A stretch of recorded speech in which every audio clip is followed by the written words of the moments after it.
eu tô de volta e dessa vez para fazer a análise geral da primeira temporada de Entre Estranhos, série original da Apple TV Plus. E pessoal, que último capítulo foi esse? Achei bonito, viu? Tá lindo. Se você viu meu vídeo passado das primeiras impressões da série, viu que eu estava certo nas minhas teorias.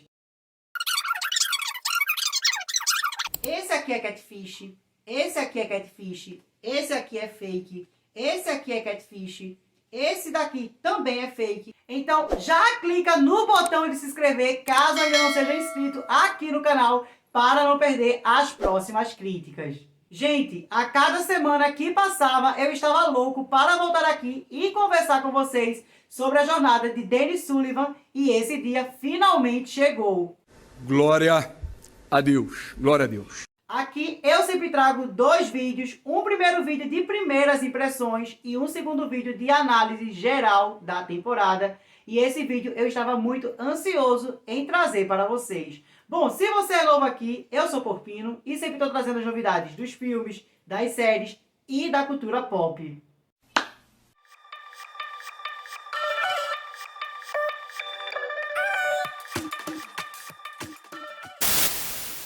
No meu vídeo passado, eu falei sobre a fotografia e as atuações. Eu disse que estava excelente e hoje eu volto mais uma vez para parabenizar as atuações.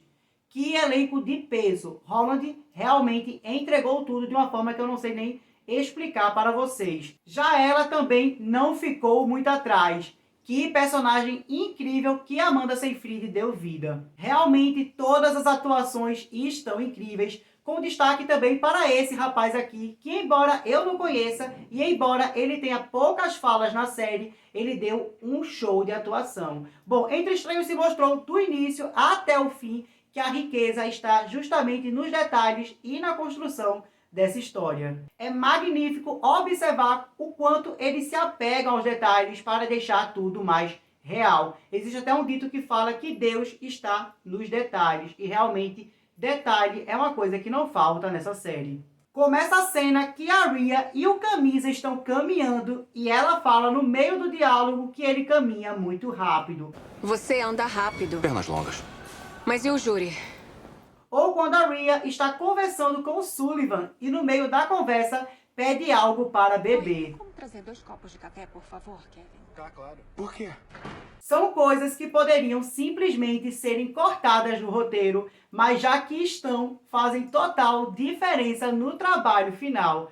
E sim, gente, na vida real, ninguém tem um diálogo sem ser interrompido, pelo menos na boa parte das vezes. Se vocês souberem de alguma... Cala a boca, o papagaio tá me atrapalhando. Eu, por exemplo, quando estou gravando vídeo para vocês, passo bastante corte. Por exemplo, quando a calopsita faz barulho ou quando os vizinhos estão incomodando. Que a vida de um criador de conteúdo não é fácil.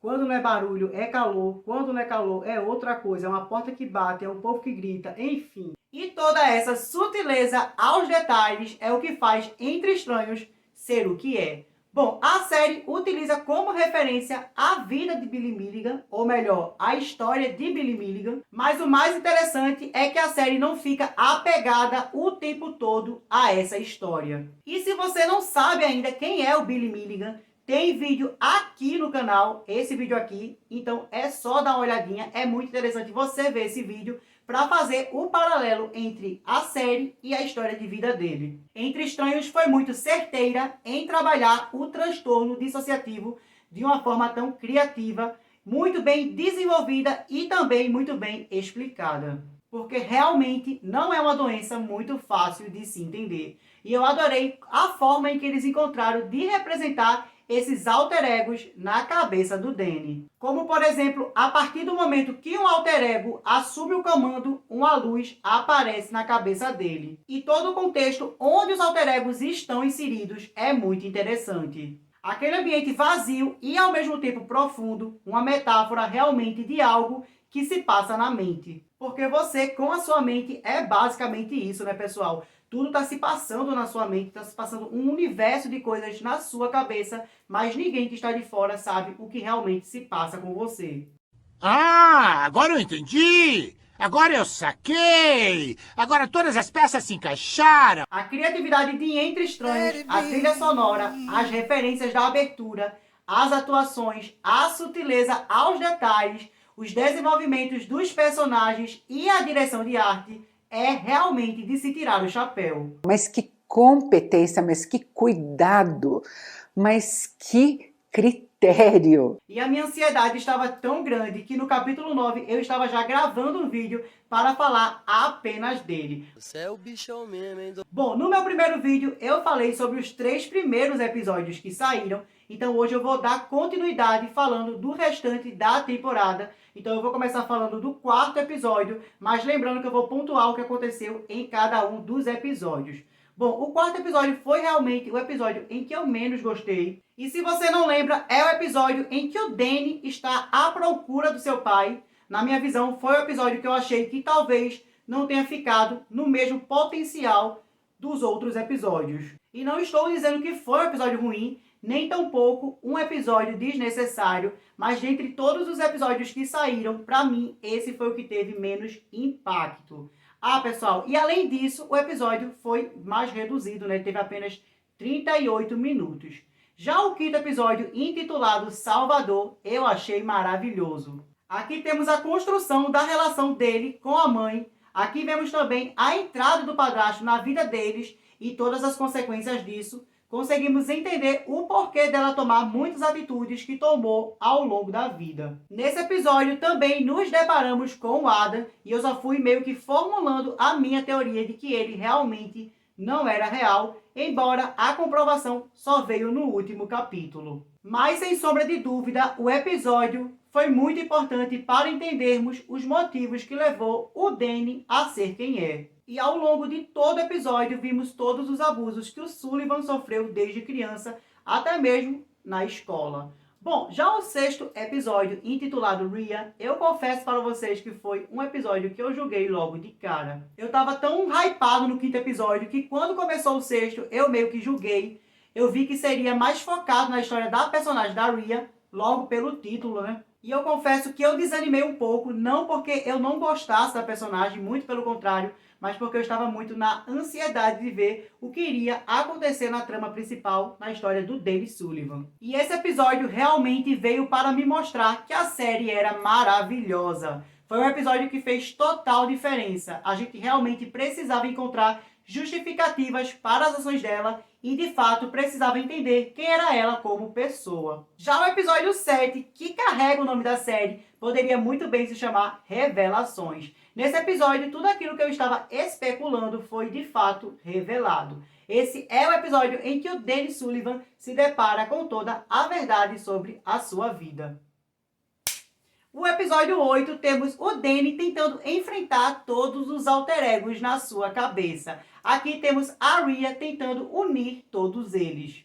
E nesse capítulo também, ela junto ao Stan procura uma solução para salvar o Danny da prisão. Também foi muito interessante a série mostrar algumas situações que já tínhamos visto, só que dessa vez mostrando que realmente era o Danny que estava agindo por meio dos seus alter egos. E aí, nessa altura, o episódio termina no ponto mais alto e você, infelizmente, tem que esperar até a próxima semana.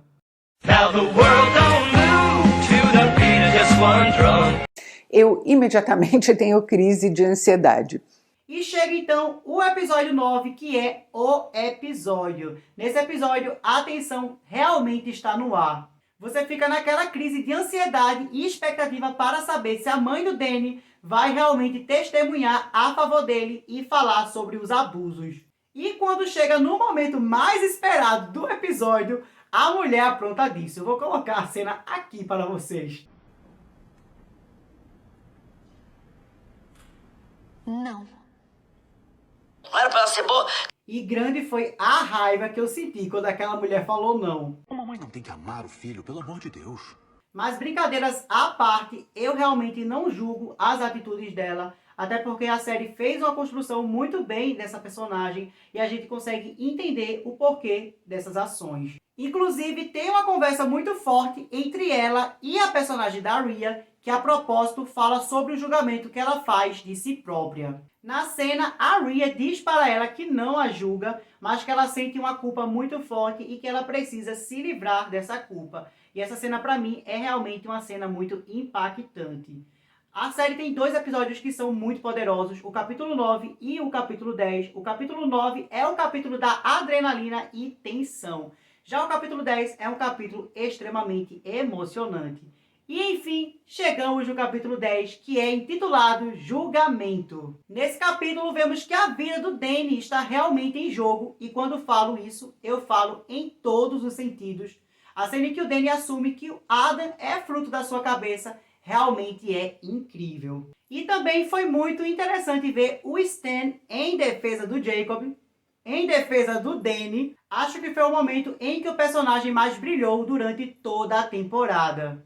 Também achei muito criativo a forma que encontraram de resolver o problema do Danny no julgamento. Meio que batendo de frente com o alter ego, já que o Danny jamais falaria que ele sofreu os abusos. Outro ponto forte da temporada foi a construção da amizade do Danny com a Rhea. Que amizade linda! A propósito, foi muito interessante ver que a música que tocava dos Beatles, Lady B, era dedicada a essa personagem, que de fato foi como um anjo na vida do Danny. Talvez você não tenha pego a referência, mas há um determinado momento em que o Danny cita um trecho da música para ela, um trecho que diz: "Quando me encontro em momentos difíceis, a Mãe Maria vem até mim."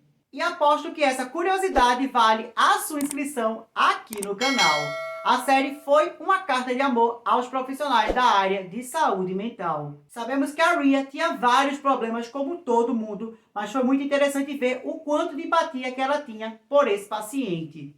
E aposto que você derramou algumas lágrimas naquela última conversa entre o Danny e a Rhea. Vai dizer que não. Outro ponto muito positivo nesse episódio é ver agora o Danny agindo com ciência dos seus alter egos. Vemos um cara extremamente inteligente como Jack, charmoso como Mike, confiante ao falar como a Ariana. Aqui temos o melhor de cada alter ego, mas o melhor de tudo é que agora ele está bem.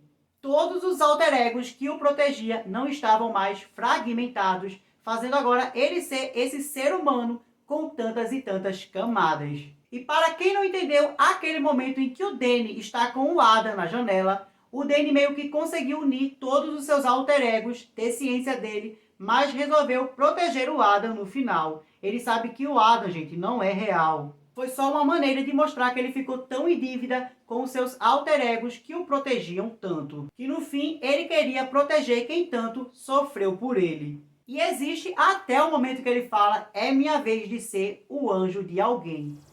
Eu tenho uma dívida a pagar. Tá na minha hora de ser o anjo da guarda. Nesse capítulo também podemos ver mais uma vez o Danny com suas telas magníficas. Que a propósito, se você não notou, são as mesmas imagens que aparecem na abertura da série. Certamente foram imagens que foram usadas para fazer a própria abertura e que também servem de referência para o Billy Milligan. Realmente é uma referência direta ao Billy Milligan, já que ele fazia obras magníficas. E se você não notou, certamente é aquela pessoa que pula a abertura. Trágico, trágico. Já com relação aos vagalumes que ele pintava nas suas telas, eu acredito que era algo que ele ficava olhando no momento que estava sendo abusado no celeiro. Como se fosse algo que ele focasse sua atenção naquele momento horrível. Lembrando que esse lance do vagalume é apenas uma teoria minha. Mas se você acha que essa teoria faz algum sentido, diz pra mim aqui nos comentários que eu vou adorar ler sua opinião. Bom, Entre Estranhos é realmente um colírio para os olhos e eu só rendi elogios, como vocês podem ver, é para levar o Globo de Ouro. Se você gostou dessa crítica, deixe o seu like aqui no vídeo para ajudar no crescimento do canal. Bom, te espero na próxima crítica de série ou filme. Então aproveita e já se inscreve no canal. E agora que tal ficar com essas produções aqui? Beijos e até a próxima!